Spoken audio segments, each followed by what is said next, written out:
Anbiya'i wal Muhammadin wa ala alihi wa sahbihi ajma'in, amma ba'd. Baiklah, para teman sejawat sekalian, para jemaah yang semoga disayangi dan dirahmati oleh Allah Jalla Jalaluh. Assalamualaikum warahmatullahi wabarakatuh. Alhamdulillah, segala puja dan puji kepada Allah.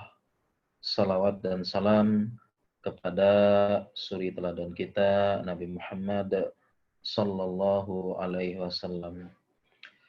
Para teman sejawat sekalian, yang semoga selalu disayangi oleh Allah Subhanahu Wa Taala. Tema kita pada malam yang penuh berkah ini yaitu dakwah profesi. Ya, tepatnya mungkin dakwah profesi dalam dunia kesehatan dan medis, dan tidak menutup kemungkinan juga dakwah profesi di bidang yang lainnya. Ya, dakwah profesi kesehatan ini merupakan suatu hal yang sangat mulia, terutama ketika kita berdakwah. Ini memiliki keutamaan yang sangat banyak, terlebih lagi di dalam dunia kesehatan. Dan kita, ya, teman-teman sekalian yang berada dalam dunia kesehatan, ya, teman-teman dokter, teman-teman perawat, teman-teman radiografer, teman-teman analis, dan semua yang bergerak di bidang kesehatan, sebenarnya perlu kita ketahui bahwasanya profesi kita, ya, di dunia kesehatan membantu kesembuhan orang sakit. Ini profesi yang paling banyak dipuji oleh ulama dan demikian juga oleh Islam. Jadi kita semoga orang-orang yang dipilih oleh Allah untuk mengemban amanah yang mulia ini. Jadi profesi kesehatan, kedokteran, ya, merupakan profesi yang dipuji oleh banyak ulama. Contohnya adalah yang paling banyak pujiannya setahu saya adalah Imam Syafi'i, mazhab yang paling banyak dan terkenal di Indonesia. Imam Syafi'i, beliau mengatakan, la a'lamu ilman dal halali wal haram ambalu minat tib. Kata Imam Syafi'i, aku tidak mengetahui ilmu yang lebih berharga setelah ilmu halal dan haram, yaitu ilmu yang paling mulia, yaitu tib, yaitu ilmu kedokteran atau ilmu kesehatan. Jadi menurut Imam Syafi'i, ya, ilmu yang paling mulia dan paling berharga dan paling bermanfaat setelah ilmu syar'i adalah ilmu kedokteran. Masih perkataannya Imam Syafi'i lagi. Imam Syafi'i mengatakan, la taskunanna baladan la yakunu fihi alimun yuftika an amri dinik wala tabibun yunabbi'uka an amri badanik. Kata beliau, janganlah kalian sekali-kali tinggal, la taskunanna, janganlah sekali-kali kalian tinggal di suatu daerah yang di daerah tersebut tidak ada ulamanya, tidak ada ustadz yang memberikan penjelasan tentang urusan agama. Dan jangan sekali-kali tinggal juga di tempat yang tidak ada tabibnya, orang kesehatan yang bisa memberikan informasi tentang urusan kesehatan badanmu. Ya, ini penjelasan dari Imam Syafi'i. Imam Syafi'i, ya, profesi kesehatan yang mulia. Masih perkataan Imam Syafi'i lagi, ya. Jadi luar biasa Imam Syafi'i, ya, perhatian terhadap ilmu kedokteran, dan kita yang sudah terjun dalam ilmu kedokteran jangan menyia-nyiakan. Beliau mengatakan lagi, dayya'u thuluthal ilm wa wakkaluhu ila Yahudi wan Nasara. Katanya Imam Syafi'i, kaum muslimin sekarang telah menyia-nyiakan sepertiga ilmu. Ya, beliau mengatakan sepertiga ilmu, berarti ada dua yang lain, dua pertiganya. Ya, dua pertiga yang sepertiga ilmu ini maksudnya Imam Syafi'i adalah ilmu kedokteran. Sedangkan dua pertiganya adalah pertama ilmu halal dan haram, ilmu fikih, dan satunya lagi ilmu akidah. Ya, ilmu akidah. Jadi doya'u thuluthal ilm. Kaum muslimin sekarang menyia-nyiakan seperti itu, yaitu ilmu kedokteran katanya beliau. Wa wakkaluhu ila Yahudi wan Nasara, dan telah menyerahkan ilmu ini kepada Yahudi dan Nasrani. Artinya apa? Kaum muslimin lalai mempelajari ilmu kedokteran secara serius dan telah menyerahkannya kepada Yahudi dan Nasrani, dan ini terbukti di zaman sekarang. Ya, kaum muslimin ya dalam ilmu kedokteran, bahkan bukan hanya ilmu kedokteran saja, bahkan ilmu secara umum, teknologi, iptek, sains, kaum muslimin bisa dikatakan tertinggal ya dari kebudayaan dari orang barat, Eropa, Amerika, Rusia, Cina, ya, menyerahkan kepada mereka. Ini bukti bahwasanya Imam Syafi'i sangat ingin kaum muslimin ini yang menguasai ilmu kedokteran, yang menguasai, yang terdepan dalam ilmu kedokteran. Jadi orang barat, Yahudi, Nasrani, Cina, itu kalau ada apa-apa sakit merujuknya kepada kaum muslimin.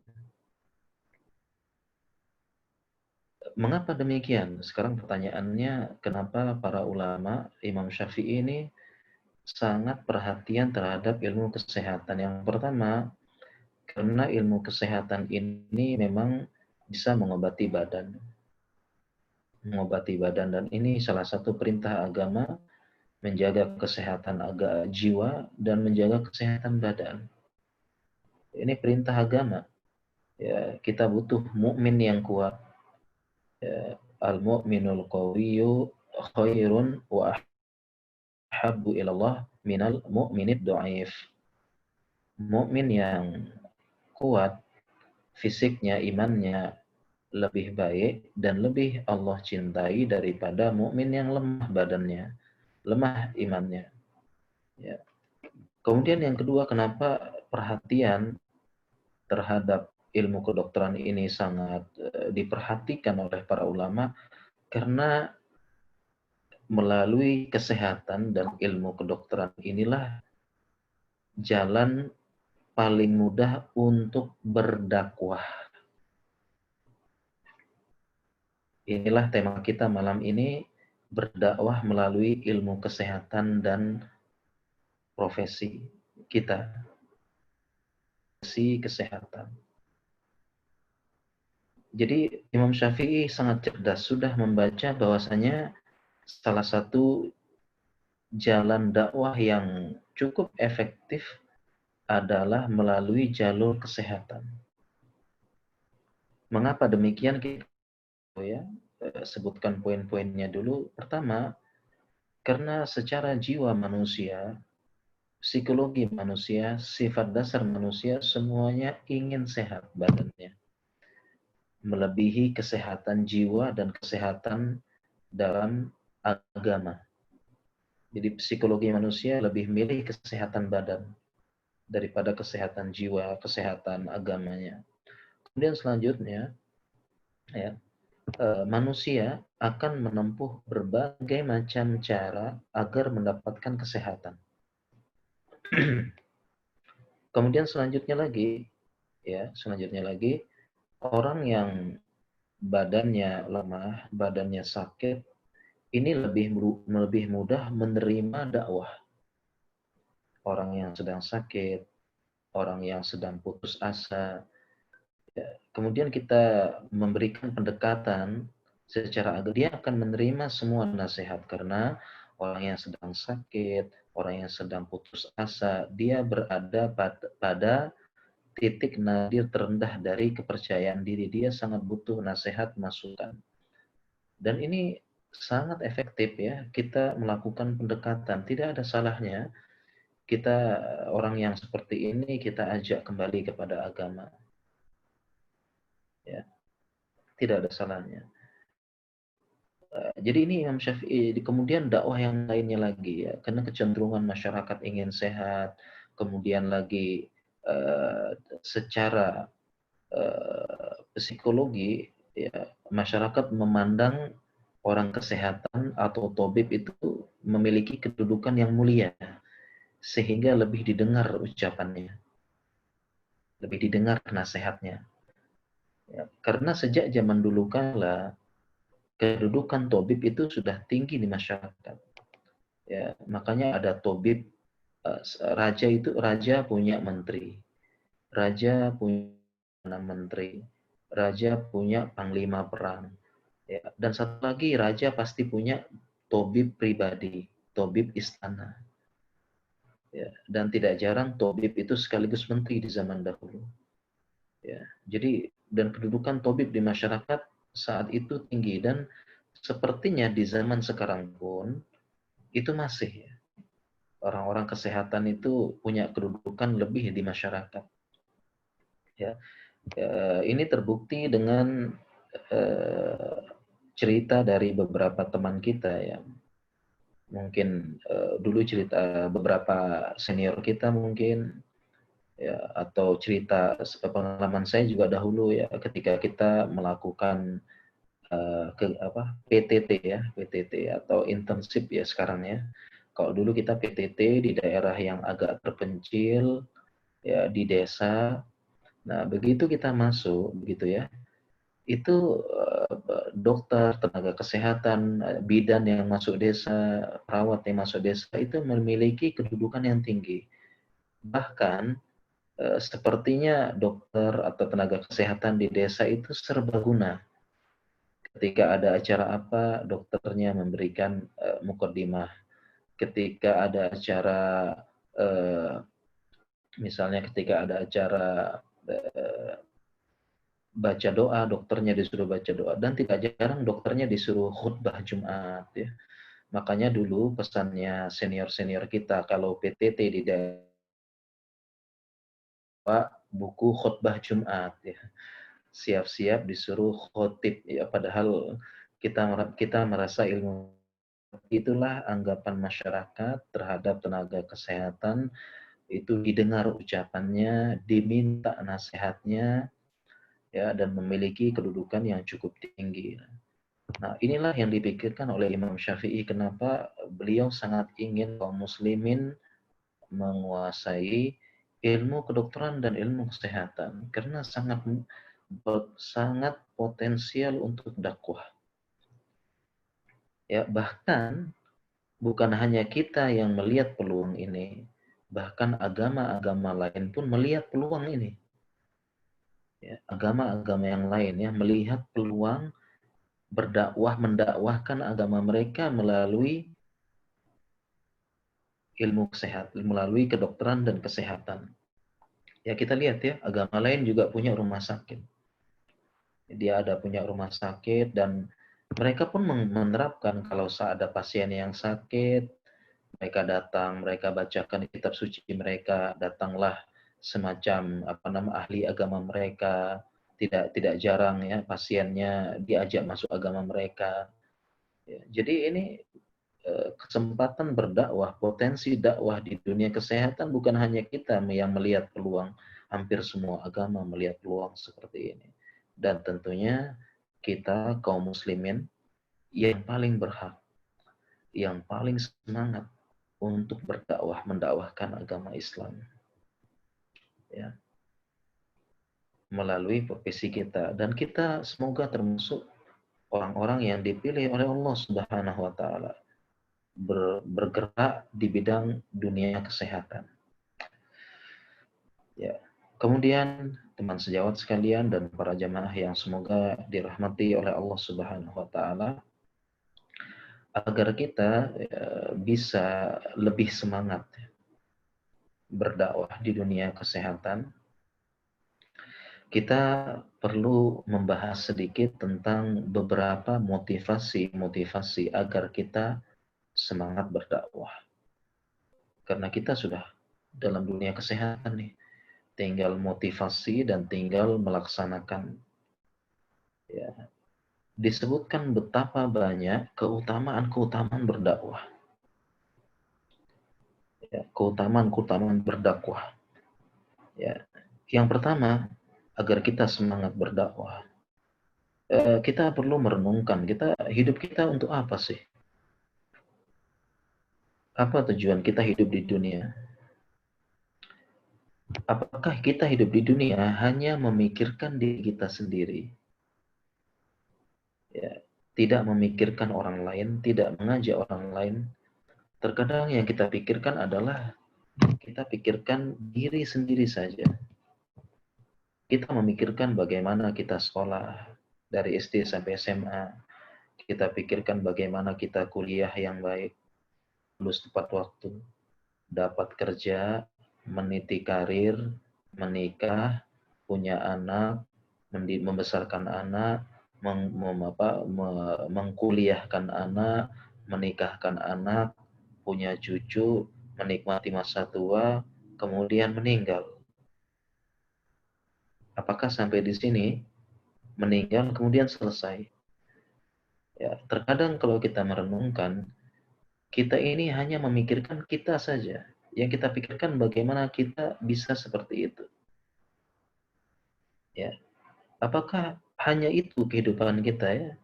Kita ulangi ya. Hanya dari memikirkan belajar, SD, SMP, kuliah, lulus, menikah, punya anak, meniti karir, membesarkan anak, mengkuliahkan anak, menikahkan anak, punya cucu, menikmati masa tua, kemudian meninggal dan selesai. Apakah hanya itu kehidupan kita? Dan kebanyakan manusia hanya memikirkan ini saja. Hanya ini berhenti. Ini yang dipikirkan oleh manusia. Padahal kehidupan atau tujuan kita diciptakan bukan itu. Ya, bukan itu. Ya. Tetapi tujuan kita adalah bagaimana kita menebar kebaikan di muka bumi. Menebarkan kebaikan. Mengajak manusia kembali kepada agama, kembali kepada Allah yang menciptakan, mempersiapkan kehidupan yang lebih kekal selama-lamanya di akhirat, mengajak manusia melakukan amal kebaikan, membantu orang lain, melakukan kegiatan sosial, memperbaiki akhlak manusia, mengajak ke jalannya Rasul, kemudian mengajak manusia menyembah Allah, mengajak manusia untuk menuntaskan misi Rasul, innama bu'itsu liutammima makarimal akhlak. Akhlak ya, sesungguhnya aku diutus untuk menyempurnakan akhlaknya manusia. Kita mengajak manusia dengan berdakwah. Inilah tujuan kehidupan kita. Ini baru namanya kehidupan. Ya, kehidupan seperti itu. Ya, jadi kita ini renungan kita, renungan kehidupan. Kita harus berdakwah, mengajak manusia kembali ke jalan Allah. Ya, bukan hanya sekedar menjalani hidup, memikirkan diri, kemudian mati selesai, tidak. Ya, jadi ini kita perlu renungan yang pertama. Kita harus berdakwah, ya, mengajak manusia ke jalan kebaikan. Kemudian selanjutnya lagi, keutamaan berdakwah agar kita semangat. Dengan berdakwah, pahala kita akan terus mengalir sampai hari kiamat. Ya, dalilnya adalah hadis Nabi Shallallahu Alaihi Wasallam, "Man dalla ala khairin, falahu mitlu ajri fa'ilihi." Barang siapa yang menunjukkan pada suatu kebaikan, maka baginya sebagaimana pahala orang yang melakukannya. Ya, jadi kalau kita berdakwah, orang tersebut melakukan pahala, melakukan amal ibadah, kita mendapatkan pahala sebagaimana orang yang mengerjakan. Contohnya, kita berdakwah agar orang tersebut sholat. Nah, ketika orang tersebut sholat, kita dapat pahala sebagaimana pahala orang tersebut. Nikmat sekali, bukan? Ya. Kemudian perhatikan hadis ini, disebutkan mandalla ala khairin, ya, disebutkan dalla ya dulu dalil. Dalla itu artinya menunjukkan. Jadi sekedar menunjukkan, sekedar mengajak, dan tidak harus ceramah. Tidak harus ceramah, tidak harus hafal dalil. Cukup menunjukkan, mengajak, mandalla. Ya, sekedar mengajak orang sholat. Ya, ada orang sakit. Ya, orang sakit nggak pernah sholat. Ya, kita bilang, aduh, kamu kenapa? Ya sakit. Ya, udah kalau gitu sholat aja deh. Mungkin kamu perlu minta sama Allah. Ya.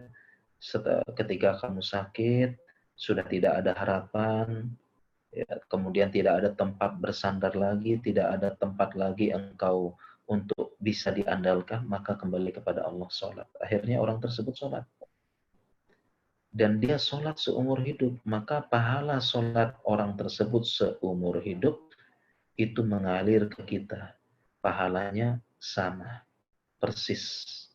Ya, dalam hadis yang lain, bigori ayang kusun syai'a, tanpa mengurangi pahala orang yang melakukan. Dan perhatikan mendala, sekedar menunjukkan, nggak mesti ceramah, nggak mesti ngomong, tinggal bilang ya, yuk sholat, yuk pakai hijabnya, tutup auratnya, ya tutup dengan sempurna, jangan pakai pakaian yang ketat, ya cuma itu saja. Kemudian dia apa namanya, dia menutup aurat, ya ini dapat pahala mengalir sampai hari kiamat. Kenapa mengalir sampai hari kiamat? Karena yang namanya dakwah itu seperti kurang lebih MLM, multi level marketing, ya. Seperti contoh misalnya, kita mengajarkan si A sholat. Kemudian si A ini mengajarkan si B sholat. Kemudian si B mengajarkan si C sholat. Maka apabila A, B, C, dan D itu melakukan sholat, kembali pahalanya pada kita. Dan ini terus-menerus sampai hari kiamat. Ya, ini luar biasa atau tidak? Sangat luar biasa. Siapa yang tidak suka? Siapa yang tidak senang? Mungkin kita di rumah bersantai ria, di rumah bertelekan di atas sofa, di rumah bercengkrama dengan anak istri. Tetapi pahala terus mengalir kepada kita, tidak ada henti-hentinya. Bahkan sampai kita telah masuk jasad kita yang kaku dan dingin di alam kubur, telah mengendap di tanah jasad kita, dan ruh kita sudah berada di alam kubur, tetapi pahala tersebut masih terus mengalir kepada kita karena kita mengajarkan tentang khairin, kebaikan. Perhatikan,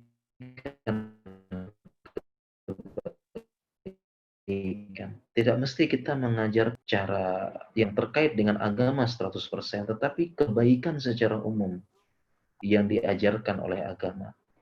Ya, mengajarkan ini, mengajarkan ilmu-ilmu yang bermanfaat, termasuk. Nah, ini termasuk. Ya, jadi ini menjadi motivasi kita.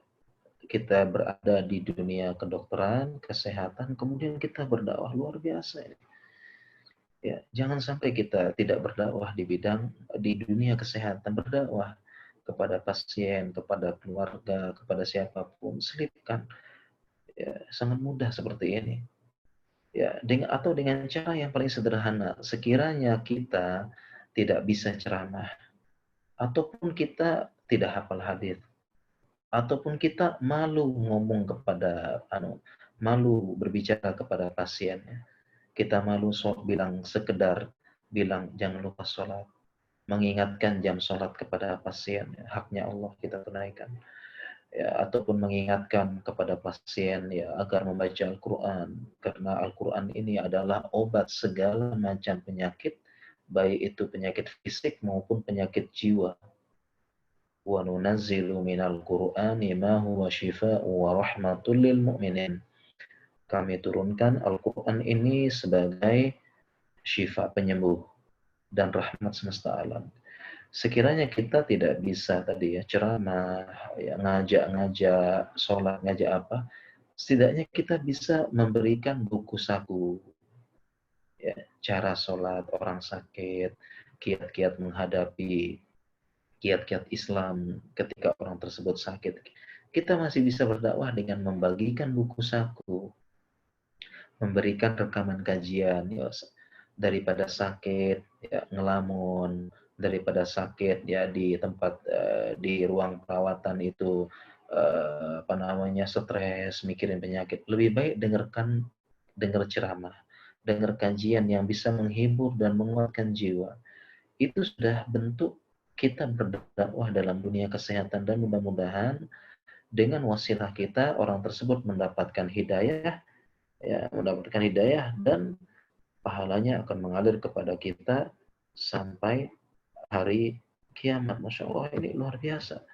Bukan sampai besok, bukan kita mati, tetapi selama masih mengalir, akan terus mengalir sampai di hari kiamat.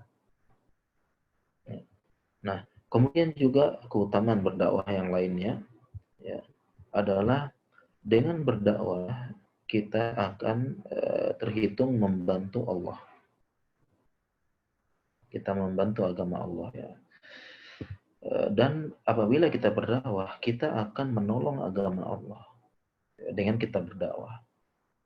Dan apabila kita menolong agama Allah, Allah berjanji akan menolong kita di dunia dan di akhirat.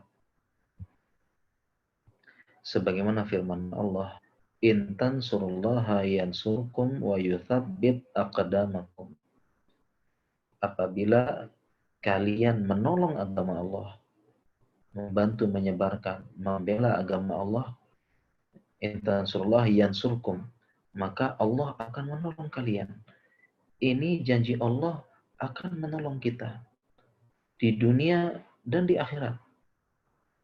Ya, dan kita ya silahkan mungkin tanya kepada beberapa aktivis dakwah yang mereka berdakwah ikhlas ya. Jadi ingat ya, berdakwah itu ikhlas.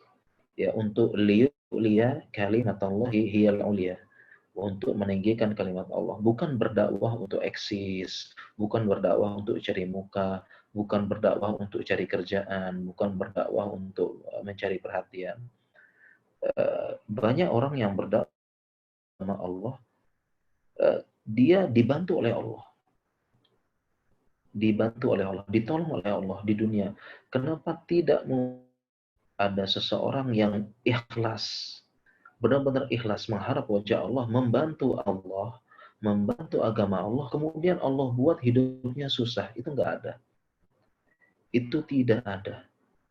Tidak ada, benar. Tidak ketemu, dan pasti ada saja cara Allah membantu kita. Min haitsulah yahtasib, dari cara yang tidak disangka-sangka. Ini Allah sudah berjanji. Allah akan menolong kita di dunia. Tidak mungkin Allah sia-siakan orang yang menolong agama Allah. Nggak mungkin. Saya berikan contoh. Contoh saja misalnya. Contohnya orang yang menghafalkan Al-Quran. Ya, orang menghafalkan Al-Quran. SD menghafalkan Al-Quran. SMP menghafalkan Al-Quran. SMA menghafalkan Al-Quran 30. Sekarang pernah tidak kita mendengar seorang penghafal Al-Quran yang terlantar hidupnya? Susah. Pernah tidak kita dengar berita penghafal Al-Quran hidupnya terlantar, susah, dan mengenaskan? Pernah tidak kita dengar? Bisa dikatakan tidak pernah. Ya, tidak pernah. Ya, tetapi kita sering dengar ya, misalnya lulusan S1 susah cari kerja, ya. Lulusan S2 juga susah cari kerja katanya sekarang. Terlantar hidupnya seperti itu, susah cari makan katanya. Ya. Padahal ini yang menghafal Al-Quran. Ini Allah bantu hidup. Ya, dibantu. Min haitsulah yahtasib, dari arah yang tidak sangka-sangka. Baik itu berupa rasa qanaah, rasa lapang dadanya, menerima takdir Allah, hidupnya mudah, mudah menghadapi musibah-musibah dunia. Itu cara Allah menolong. Jadi Allah sudah berjanji, in tansurullaha yansurkum wa yutsabbit aqdamakum. Apabila kalian menolong agama Allah, Allah akan menolong kalian, dan saya pribadi punya pengalaman terhadap ini. Ya, saya merasa betapa banyak urusan kehidupan saya dimudahkan. Ya, karena Allah berjanji akan menolong orang-orang yang menolong agama Allah. Ya, sehingga bagi sebagian orang, ya, bagi sebagian orang yang sudah pernah berdakwah, mereka mengatakan itu dakwah adalah kebutuhan kami. Kami yang butuh dakwah, bukan dakwah yang membutuhkan kami para aktivisnya, gitu ya. Kita ada jadi mengajak ke jalan Allah seperti itu. Dan masih banyak ya teman sejawat sekalian dan para jamaah, masih banyak keutamaan-keutamaan berdakwah yang lain. Ya, salah satunya misalnya dakwah adalah pekerjaan para rasul dan nabi. Para rasul dan nabi mereka mulia karena berdakwah ke jalan Allah. Hazihi sabili, ini jalanku. Ya, para nabi dan rasul itu mulia karena berdakwah kepada Allah. Mereka bukan mulia karena raja seperti Sulaiman, seperti Daud, bukan ahli misalnya seperti Nabi Musa kuat. Bukan semata-mata itu mereka mulia, tapi mereka mulia karena berdakwah di jalan Allah. Ya, nah, semoga ini beberapa motivasi agar kita semangat. Kemudian kita sudah tahu ya keutamaan berdakwah, kemudian bagaimana potensi dakwah di dunia melalui dunia kesehatan. Sekarang bagaimana bentuk-bentuknya? Bentuk-bentuknya sangat banyak berdakwah. Bentuknya sangat banyak ya. Baik itu dari langsung ya, kalau bisa ceramah lebih bagus. Dalam artian kita memberikan kita menguasai materi ya. Kemudian kalau kita bisa menghafalkan Al-Quran, lebih bagus ya. Lebih mengena. Ya, jadi kalau kita bisa menghafalkan dalilnya, menghafalkan Al-Qur'annya, ini lebih mengena kepada objek yang didakwahkan. Terutama Al-Qur'an ya. Kalau kita hafalkan Al-Qur'an dalilnya, ini lebih mengena. Coba kita perhatikan misalnya kita ada orang sakit ya, kemudian kita berdakwahkan ya. Ya, daripada engkau sakit terbaring di tempat tidur karena penyakit yang kronis, susah, daripada engkau hanya pusing, stres, atau melakukan hal yang sia-sia, tidak ada salahnya engkau membaca Al-Quran. Ya, dengan harapan, dengan doa, Al-Quran ini bisa menyembuhkan. Kemudian kita bacakan dalilnya. Wa nunazzilu minal Qur'ani ma huwa shifaa'u wa rahmatul lil mu'minin. Nah, ini lebih mengena, lebih menyentuh. Ya, ini lebih baik. Tapi kalau tidak, cukup katakan saja, coba baca Al-Quran. Mudah-mudahan bisa sembuh. Mudah-mudahan bisa. Ini tidak ada ruginya engkau baca Al-Quran. Ya, bisa menyembuhkan. Ya.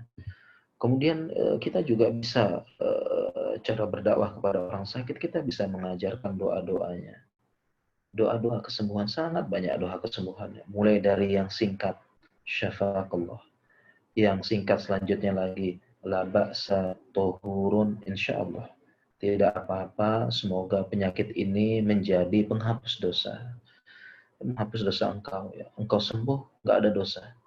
Kami yang sehat-sehat ini dosanya banyak. Ya, engkau yang sakit ini bisa jadi dihapuskan dosa oleh Allah Subhanahu wa taala. Engkau punya dosa. Ya, kita yang sehat ini malah tertipu, malah istidraj ya, merasa aman padahal kita banyak dosa. Kemudian dikagetkan dengan kematian yang tiba-tiba. Insyaallah ya.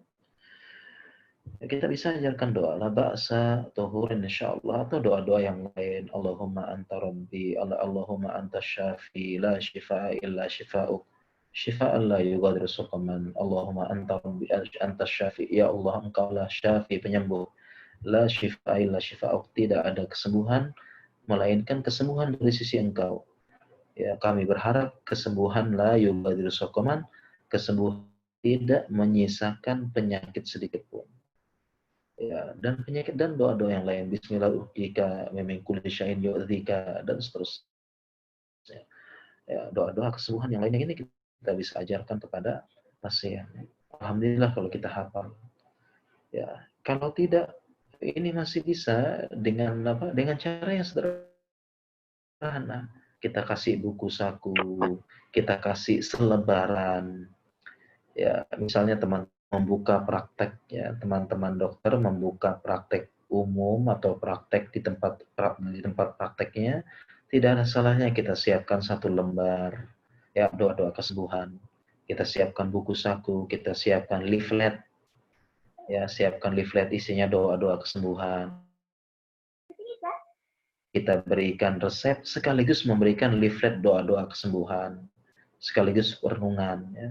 Ini penyakit dari Allah, kembali kepada Allah. Mungkin penyakit ini adalah teguran dari Allah, cubitan kasih sayang. Setelah engkau sakit, engkau tidak bisa lagi melangkah ke tempat maksiat. Setelah engkau sakit, engkau tidak bisa lagi merasakan makanan di diskotik yang enak-enak. Setelah engkau sakit, engkau tidak bisa lagi minum minuman miras yang mengandung gula yang tinggi. Ini adalah teguran dari Allah. Ya. Kembali pola hidup sehat. Pola hidup sehat sesuai dengan ajaran Islam. Tenangkan pikiran. Tidur di awal malam. Tidak boleh begadang. Olahraga. Ini anjuran Islam. Jadi tidak ada salahnya ya. Ya seandainya, aduh saya nggak bisa ceramah. Saya nggak bisa hafal hadis. Nggak hafal Al-Quran, sederhana. Ketika pasien datang, kita berikan resep sekaligus memberikan leaflet isinya doa-doa kesembuhan, renungan, kembali kepada Allah Subhanahu wa taala, hikmah penyakit, hikmah sakit, cubitan kasih sayang dari Allah Subhanahu wa taala. Ini sangat mudah, ini salah satu bentuk penerapan kita berdakwah di bidang kesehatan. Ya, di bidang kesehatan. Kemudian kita masih bisa juga masih bisa juga memberikan nasihat-nasihat yang lain ya, berdakwah. Pertama kita bisa memberikan nasihat kesabaran ya, kepada pasien ya, pasien terkadang tidak jarang ya, pasien putus asa, pasien-pasien yang terkena penyakit kronis ya, sakit gagal ginjal kronis, sakit jantung, sakit stroke apalagi ya, sakit stroke ya, paralisis hampir semua tubuh. Ini ada orang-orang yang sudah putus asa, putus harapan, kemana mereka kembali, kemana mereka bergantung, mereka menaruh harapan. Ya, orang-orang seperti ini, orang-orang yang sangat mudah disentuh hatinya. Apalagi yang mengatakan adalah orang-orang yang dipercaya, yang mengatakan dokter, yang mengatakan perawat, ini lebih mudah tersentuh. Dan mereka sangat butuh dengan siraman rohani saat itu. Ya, siraman saat rohani ini kesempatan kita berdakwah, ya, kesempatan yang sangat baik, sangat mudah kita berdakwah kepada mereka. Ya, kita hibur mereka dengan kembali kepada Allah, kita berikan kesabaran. Innama yuwaffas sabiruna ajruhum bighairi hisab. Allah berfirman dalam surat Az-Zumar ayat 10, sesungguhnya Allah akan memberikan balasan pahala bagi orang-orang yang bersabar berapa banyak, bighairi hisab, tanpa batasan. Jadi kalau engkau bersabar, Allah berikan balasan yang banyak. Ya. Kemudian juga masih banyak sebenarnya ya contoh-contoh yang lain. Ya misalnya juga apa namanya tidak jarang ya banyak yang bertanya tentang fikih-fikih kesehatan kepada kita. Kita bisa tanya kepada mereka. Ya kita tunjukkan. Ya kemudian juga kita yang ini yang cukup penting yang terakhir adalah kita berdakwah dengan sikap. Ya, berdakwah dengan sikap kita tunjukkan kita ini ada tenaga kesehatan yang profesional, yang baik, yang apa yang bisa memberikan perawatan kepada pasien sehingga tidak jarang pasien itu sangat senang ya dengan apa dengan mereka sedang drop, sedang depresi, sedang berada pada titik nadir yang terendah dalam kepercayaan diri. Ya, kemudian kita berbuat baik kepada mereka, itu tentu akan memberikan dampak athar pengaruh memberikan pengaruh yang dalam kepada hati pada pasien. Ini kita bisa memberikan masukan seperti ini. Ya, mungkin hanya ini ya materi yang kita bisa sampaikan ya terkait dengan dakwah profesi. Mungkin lebih baik setelah kita lanjutkan dengan tanya jawab ya, agar kita bisa lebih efektif. Mungkin selanjutnya saya kembalikan kepada moderator ya, kami persilahkan. Baik, terima kasih Ustadz atas penyampaian materinya. Sungguh Masya Allah banget, benar-benar memberikan wawasan baru kepada kita semua. Baik, untuk sesi tanya jawab ini, para peserta dipersilahkan untuk raise hand terlebih dahulu atau menuliskan di kolom chat dengan format nama _ izin bertanya. Mungkin sebelumnya di sini sudah ada satu pertanyaan Ustadz yang telah masuk dari Dr. Harisma. Ya, beliau bertanya nih, Assalamualaikum dokter, dakwah profesi kesehatan memang sangat berpengaruh dalam menyebarkan Islam. Saya dulu waktu preklinik pernah mengalami saat ada bencana Gunung Kelut, strategi permutatan sangat luar biasa di daerah bencana, mulai dari menawari pengobatan kesehatan dan pendidikan, seperti menyekolahkan anak korban bencana ke sekolah Nasrani. Izin minta pendapatnya dokter, bagaimana caranya agar kita lebih solid dalam mengatasi permurtadan dan mengokohkan nilai Islam, terlebih di era pandemi juga tidak bisa terhindar dari hal tersebut. Jazakallah khairan. Ya, baiklah, ya ini terkait dengan apa namanya pemurtadan ya, berbagai macam misteri ya, misi ya, pemurtadan ya, di daerah-daerah bencana, dan memang ini benar sekali dan terjadi secara fakta ya. Saya pun melihat secara langsung ya. Jadi saya dulu pernah ya, waktu saya di Jogja ya, waktu di UGM dulu sekitar 2006 itu ada gempa besar ya di Jogja ya, terjadi di Bantul. Saat itu Merapi sedang aktif. Ketika terjadi gempa dahsyat itu, ya kita semua mengiranya ini Gunung Merapi. Sehingga saat itu kita semua melihat ke arah Merapi. Ternyata gempa besar di Bantul dan banyak korban saat itu. Saat itu, hari itu juga saya langsung ya ke arah Bantul. Dengan beberapa teman naik motor kita melihat ke sana ke sini. Ternyata di lapangan beberapa teman kita melihat memang pemurtatan demikian. Ya, melalui bakti sosial dan melalui kesehatan. Ya, langsung dibantu yang luka, yang sakit, yang apa, tetapi mereka pun memasukkan misi tersebut. Ya, membagi-bagikan buku-buku mereka, agama mereka, yang mulai tidak malu-malu menyebutkan istilahnya agama mereka ini dan sebagainya. Sampai dengan demikian menyekolahkan di sekolah mereka seperti itu. Jadi ini fakta dan nyata. Ya, bahkan mereka pun menggunakan trauma healing ya, terutama buat anak-anak. Anak-anak diajak main-main, diajak nyanyi-nyanyi, ternyata mohon maaf ya, nyanyinya nyanyi gereja saat itu ya. Ini dilihat langsung oleh teman-teman kita. Yang isinya adalah gitu ya, anak-anak senang tapi nggak tahu artinya. Dan orang tua pun saat itu tidak bisa berbuat banyak daripada anaknya nangis, anaknya kelaparan, ya udah deh, nggak apa-apa. Ya, jadi memang di mana-mana seperti itu ya. Nah, oleh karena itu salah satu ya, kita di Jogja, saya di Jogja juga kita punya namanya Peduli Muslim. Kita mendirikan salah satunya berdakwah melalui dunia kesehatan. Ya, salah satunya adalah program kita saat itu kita masuk ke desa-desa yang terpencil, kita melakukan pengobatan gratis. Pengobatan gratis sekaligus menguatkan akidah mereka. Ya, menguatkan akidah kaum muslimin. Ya, agama Islam agama yang paling benar. Ya, agama yang diridhoi oleh Allah Subhanahu wa taala, yang paling sesuai dengan logika itu agama Islam. Jangan sampai akidah kaum muslimin lemah. Ya, jadi kita sering dulu ya, terutama saya dulu di daerah Gunung Kidul ya, karena di situ memang daerah terkenal dengan pemurtadan saat itu ya. Kita sering melakukan pengobatan massal, nanti orang-orang dikumpulkan di balai desa, kita periksa. Nah, selagi mereka ngumpul dikasih pencerahan, edukasi kesehatan, edukasi agama.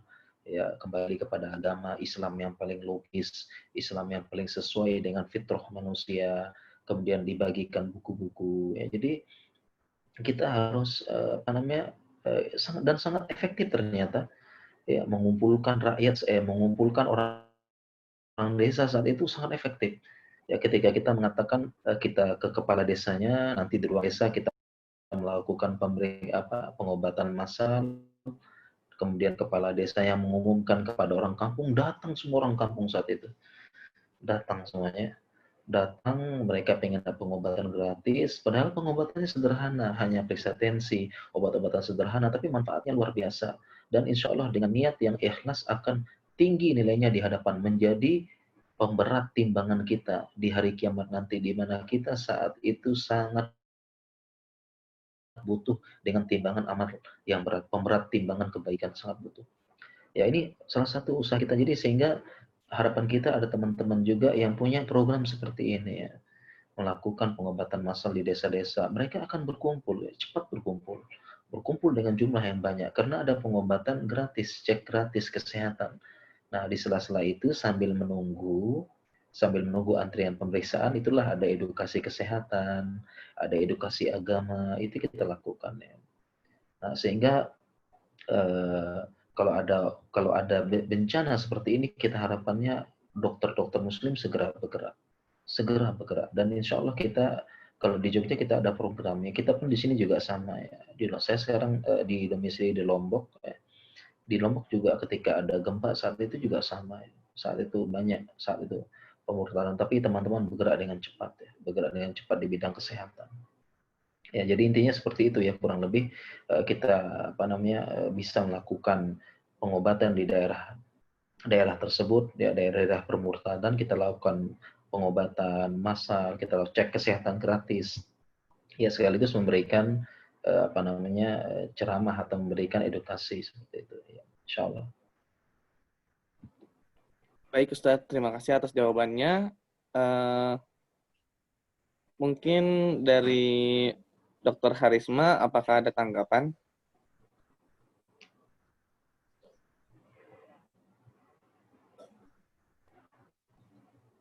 Baik, jika tidak ada tanggapan, mungkin di sini masih ada banyak sekali pertanyaan dokter.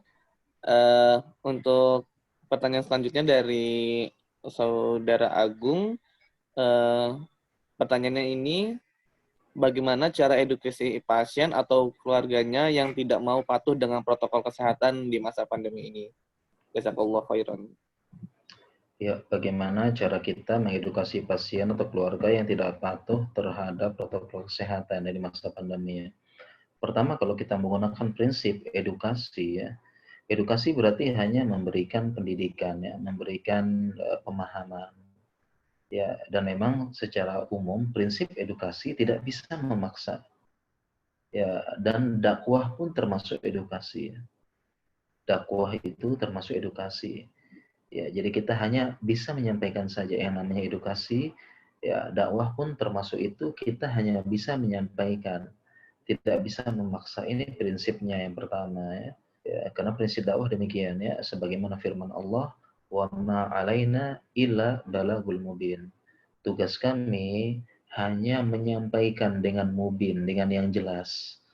Jadi itu prinsip dakwah ya. Dakwah itu kita sampaikan saja. Dia terima, alhamdulillah. Dia tidak terima, ya udah, kita jangan marah, jangan memusuhi dia, karena dia masih saudara kita se-Islam. Nah, demikian juga dengan edukasi kepada pasien kita sampaikan.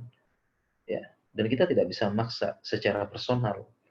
Kalau begitu bagaimana? Yang memaksa adalah sistem. Berarti kita perlu membuat aturan yang tegas.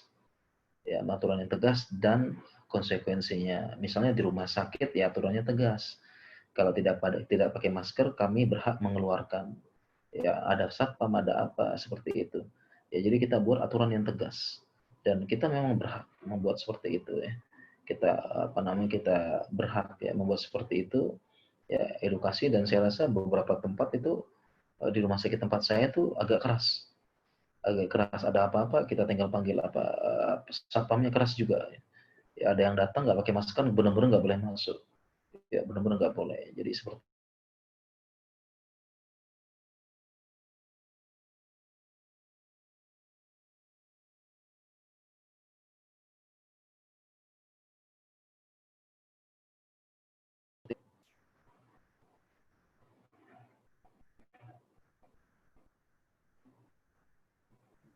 Mohon maaf dokter. Iya. Oh iya. Oh, tadi sedikit ada gangguan koneksi mungkin dari saya. Terus iya. Baik. Mungkin terima kasih atas jawabannya. Selanjutnya ini ada yang raise hand dari Saudara Aulia Wiraldi Putra. Mungkin bisa on mic untuk menyampaikan pertanyaannya. Baik, jazakallah khair waktunya untuk moderator. Izin bertanya, Ustadz. Iya, silakan. Ustadz, seperti kita ketahui bahwa tenaga medis sendiri ini kan memiliki peluang yang cukup besar untuk berdakwah. Seperti yang sudah Ustadz paparkan itu kan adalah melalui dakwah dari seorang klinisi Ustadz atau kita praktek. Nah, kita ketahui juga kan Ustadz bahwa tenaga medis ini kan bisa punya peluang melalui mengajar atau akademisi dan sebagai ilmuwan. Nah, bagaimana caranya kita sebagai tenaga medis, Ustadz, maksudnya melalui dua cara yang tadi disebutkan itu, dari akademisi atau mungkin ilmuwan, itu bentuk dakwah yang baiknya kita lakukan sebagai seorang muslim itu bagaimana? Dan baiknya nanti untuk kedepannya kita sebagai tenaga medis ini, apakah memilih salah satu cara ini, atau mungkin ada cara yang lebih baik untuk melakukan dakwah tersebut, Ustadz? Mohon petunjuknya, Ustadz. Terima kasih. Jazakallah khair. Ya, baiklah. Ya, terkait dengan dakwah, apakah berdakwah itu bisa dengan cara cara menjadi akademisi, misalnya mengajarkan, ini bisa. Jadi yang namanya berdakwah itu tidak terbatas hanya dengan ceramah saja, ya, hanya ceramah.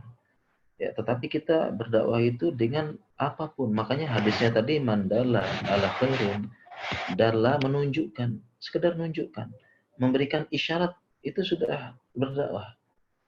Dalam menunjukkan, sekedar ngomong memberikan isyarat, atau bahkan kita menunjukkan dengan sikap kita. Contoh misalnya, yang banyak yang belum diketahui, ada seseorang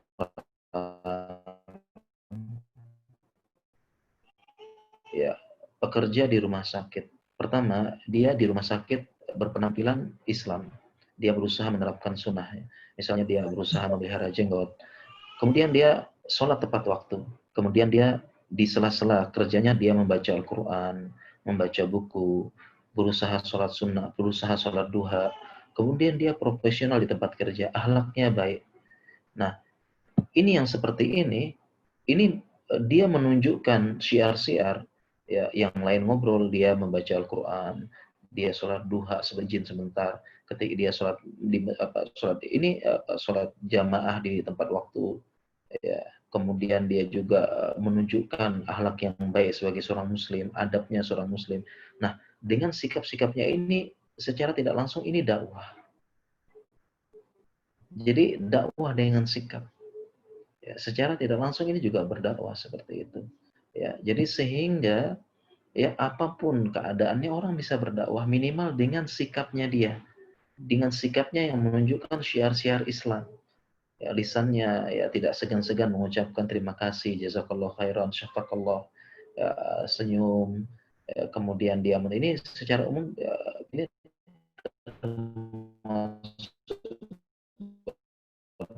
dakwah tadi langsung.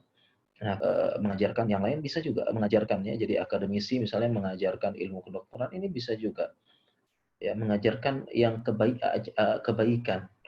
Ya, ya, jadi misalnya kita mengajarkan ilmu kedokteran, tidak lupa kita juga artinya berusaha juga menampilkan keislaman. Misalnya ketika kita mengajarkan ilmu kedokteran, kita ingat Imam Syafi'i mengatakan kita Muslim harus mengajarkan Islam, harus kita menguasai ilmu kedokteran dengan harapan suatu saat kita bisa membantu agama Islam, menolong agama Allah.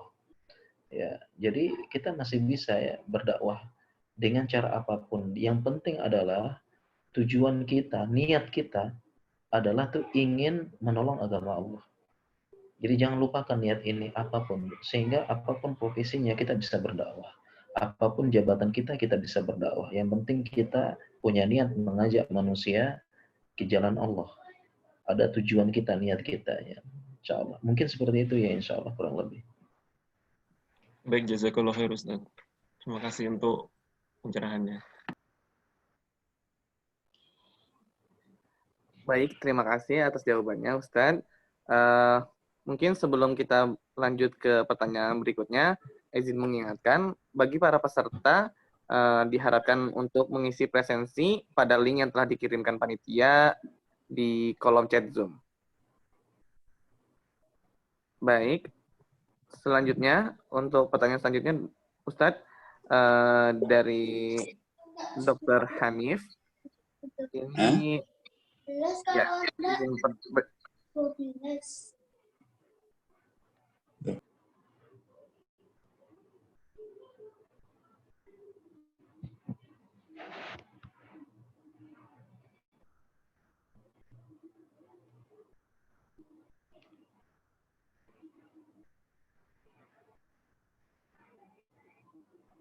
mohon maaf, sepertinya dari moderatornya masih ke mute. Ya, silakan. Ya. Oh, mohon maaf. Ya, Ya. Ya, maaf. Terima kasih Ustadz atas jawabannya. Mungkin sebelum lanjutnya, untuk para peserta bisa isi link presensi di kolom chat Zoom. Ya, baik, untuk pertanyaan selanjutnya ini dari Dr. Hanif. Ya, izin bertanya Ustadz, untuk berdakwah ke pasien, apakah kita harus benar-benar paham ilmu agama terlebih dahulu? Karena kebanyakan kita masih merasa belum pantas untuk berdakwah karena masih banyak khilaf dan sedikit ilmu. Mohon nasihatnya Ustadz. Jazakallahu khairan. Ya, baik ya. Baik ya, apakah untuk berdakwah pada pasien, apakah kita harus benar-benar paham agama terlebih dahulu? Karena kebanyakan kita merasa belum pantas untuk berdakwah, banyak khilaf dan sedikit ilmu. Ya, jadi jawabannya apakah kita harus benar-benar paham agama terlebih dahulu? Jawabannya tidak harus benar-benar paham. Ya, oleh karena itu ada hadis yang berbunyi Rasulullah Shallallahu Alaihi Wasallam bersabda, "Balighuni walau ayah." Sampaikanlah dariku walaupun satu ayat.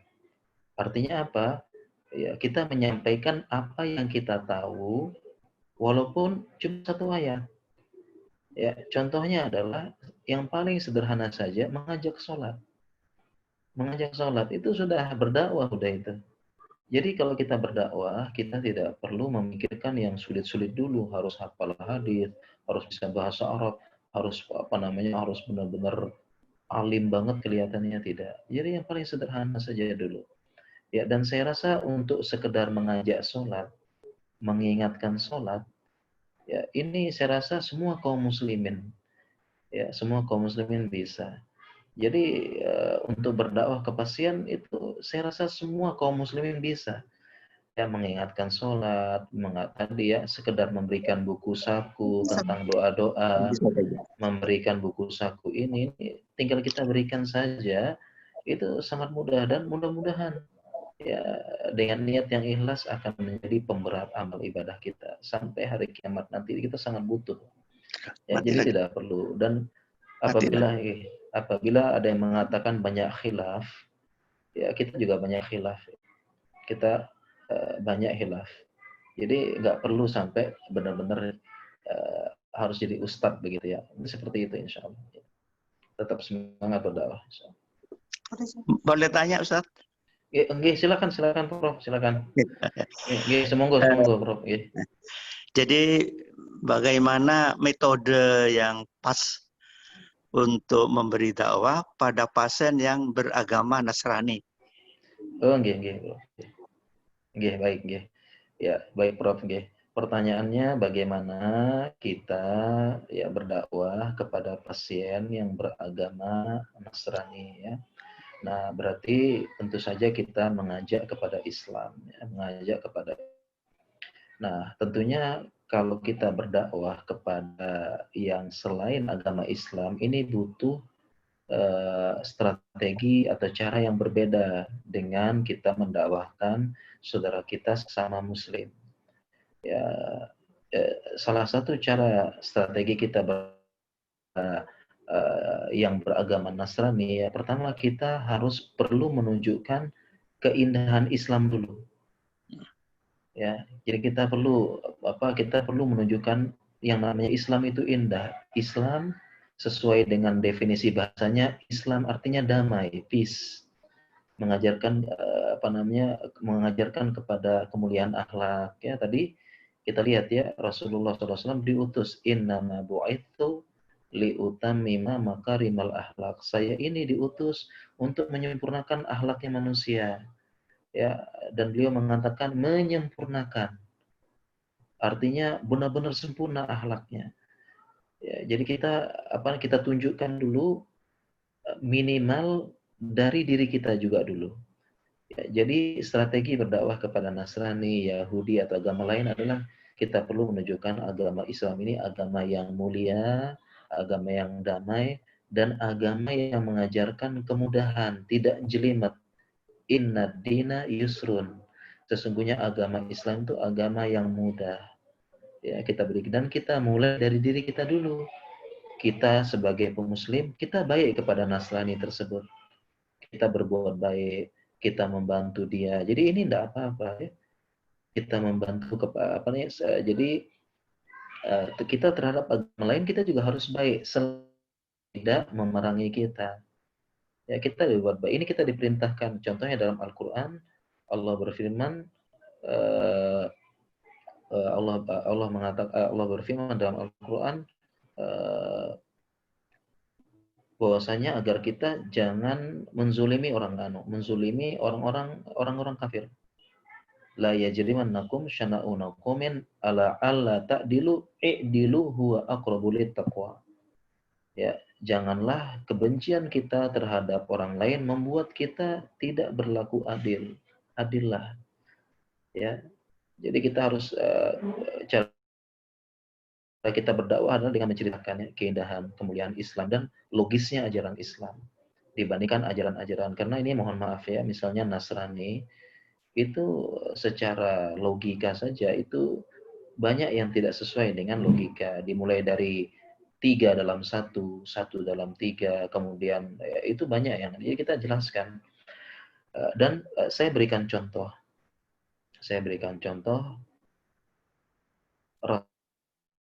Rasulullah SAW, beliau pernah mengunjungi anak kecil, seorang anak yang beragama Yahudi.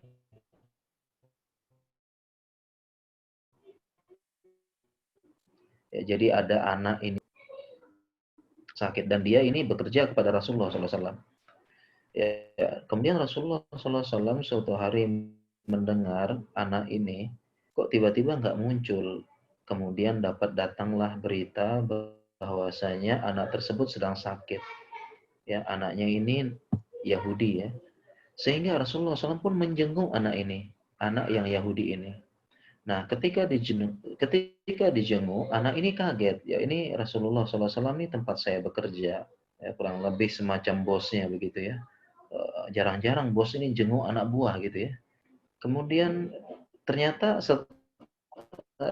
selama anak ini dengan Rasulullah SAW bermuamalah diperlakukan dengan baik. Bukan kasar, bukan apa. Sehingga ketika Rasulullah SAW mengunjungi orang ini dan anak ini sedang ngedrop, ya, kemudian Rasulullah menjelaskan tentang Islam, dijelaskan Islam. Jadi dengan akhlak yang baik, dijelaskan yang baik lagi. Ya, ini lebih menyentuh. Ya, kemudian Rasulullah SAW mengatakan kepada anak ini, masuklah Islam, aslim. Kemudian anak ini dalam hadis melihat ke arah bapaknya, ya, karena bapaknya Yahudi ya. Ya. Kemudian Rasulullah SAW mengatakan lagi, aslim, masuklah Islam. Anak ini kembali melihat ke arah bapaknya, mungkin dia takut sama bapaknya, dilihat lagi arah bapaknya. Kemudian akhirnya bapaknya mengatakan, ati Abul Qasim.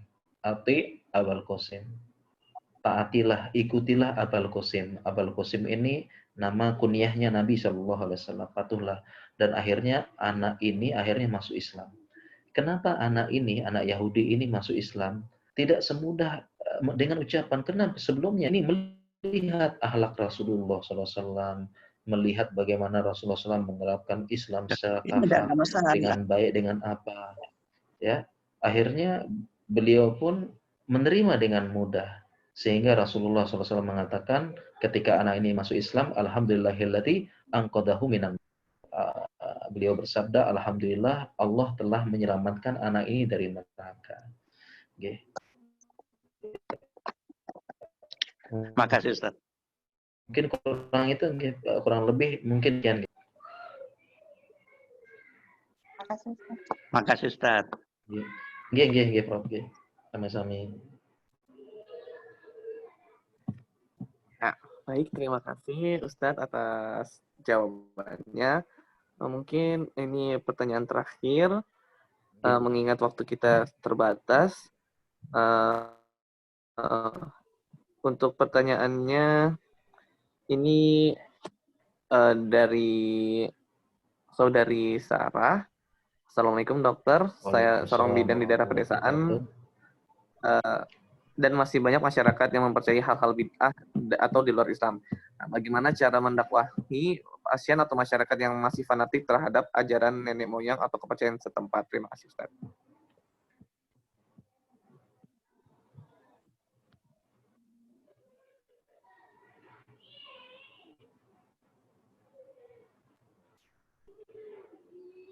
Ya, mohon maaf, Ustaz. Apakah pertanyaannya sudah terdengar?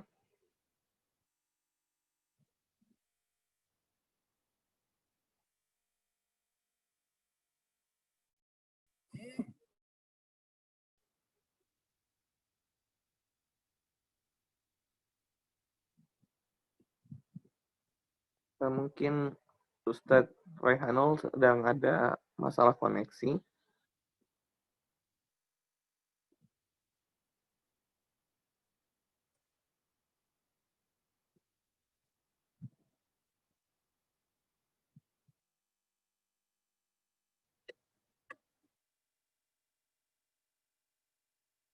Baik, sambil menunggu Ustadz Rehanul, mungkin untuk para peserta bisa mengisi link presensi yang telah dikirimkan oleh panitia di kolom chat Zoom. Baik. Mohon maaf tadi sinyalnya mungkin agak kurang bagus, kurang lancar ya. Iya, baik. Tidak apa, Ustadz. Mungkin untuk pertanyaan saya akan bacakan ulang. Jadi dari Saudari Sarah bertanya bagaimana caranya untuk mendakwahi pasien atau masyarakat yang masih fanatik terhadap ajaran nenek moyang atau kepercayaan setempat. Terima kasih, Ustaz. Ya, bagaimana ya kita menghadapi pasien ya, atau orang yang masih percaya dengan fanatik dengan ajaran atau adat setempat begitu ya. Pertama, kita perlu menjelaskan tentang adat berarti ya. Sebenarnya agama Islam tidak anti adat secara total. Islam nggak anti adat ya. Bahkan dalam Islam kita punya kaidah fikih yang berjudul al-adatu muhakkamah. Ya, hukum adat itu bisa dijadikan patokan hukum. Ya, ini kita nggak anti total dalam Islam. Jadi tidak benar ya Islam itu selalu bertentangan dengan adat. Contoh misalnya, bahkan Islam itu mendukung kita agar bersesuaian dengan adat setempat selama tidak bertentangan dengan syariat. Contoh misalnya ya di kampung kita itu biasa pakai peci dan baju kuku. Ya, maka kita lebih disunahkan di kampung kita pakai baju kuku dan peci daripada pakai jubah Saudi. Ya, justru lebih bagus kita mencocoki adat dan budaya setempat selama tidak bertentangan dengan syariat. Jadi ini poin yang cukup penting ya, karena selama ini selalu ada suara yang mengatakan Islam anti adat. Islam itu ingin menghancurkan adat NKRI. Ini nggak benar. Tidak benar ya. Nah, hanya saja ada beberapa adat-adat yang memang ya tidak sesuai dengan Islam. Contohnya ya beberapa adat-adat yang terkait dengan takhayul, khurafat. Ya. Ini bukan hanya bertentangan dengan Islam, tetapi bertentangan dengan logika dan akal sehat. Ya, seperti, dan ini banyak kita dapati dalam dunia medis. Misalnya ketika mau melahirkan ya, itu ada takhayul ya, harus apa gitu ya, harus siapkan ini. Ya, kemudian ketika anak lahir itu dipasang gelang-gelang supaya nggak sakit katanya.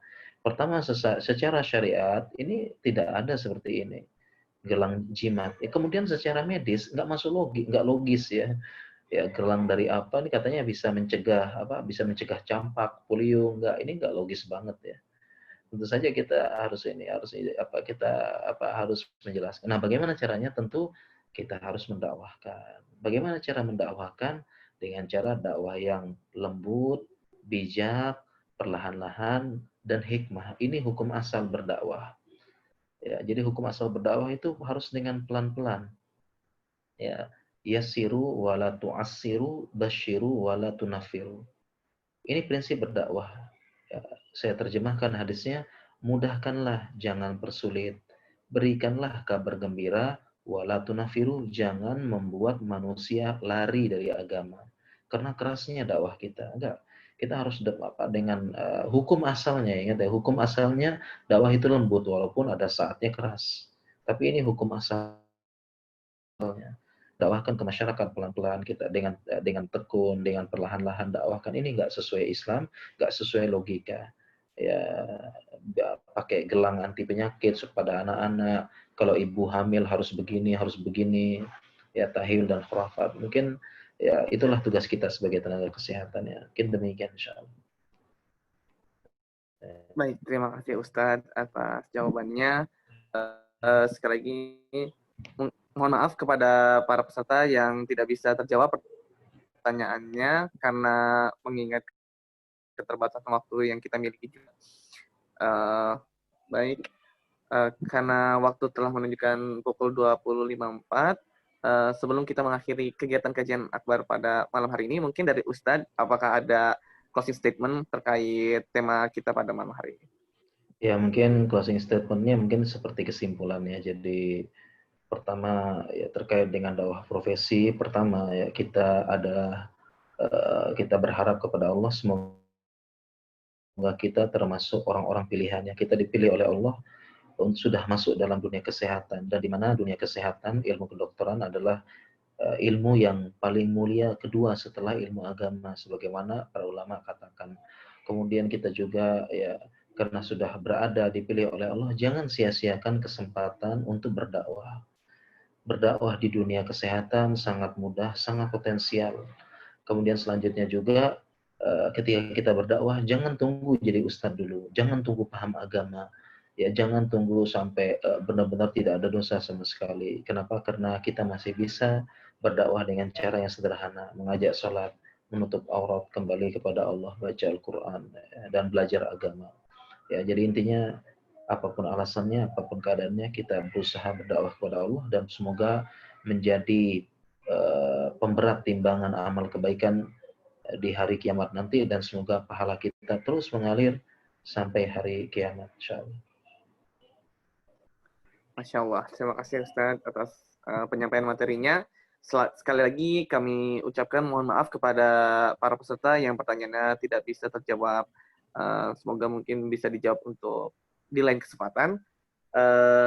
Dan terima kasih juga kami ucapkan kepada Ustadz Rehanul Bahrain yang telah menyampaikan materinya. Sungguh benar-benar membuka pikiran kita, menambah wawasan baru terkait dakwah profesi ini.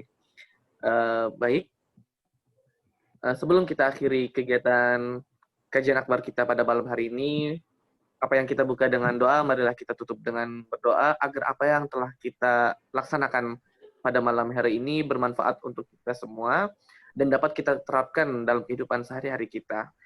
Berdoa dipersilahkan.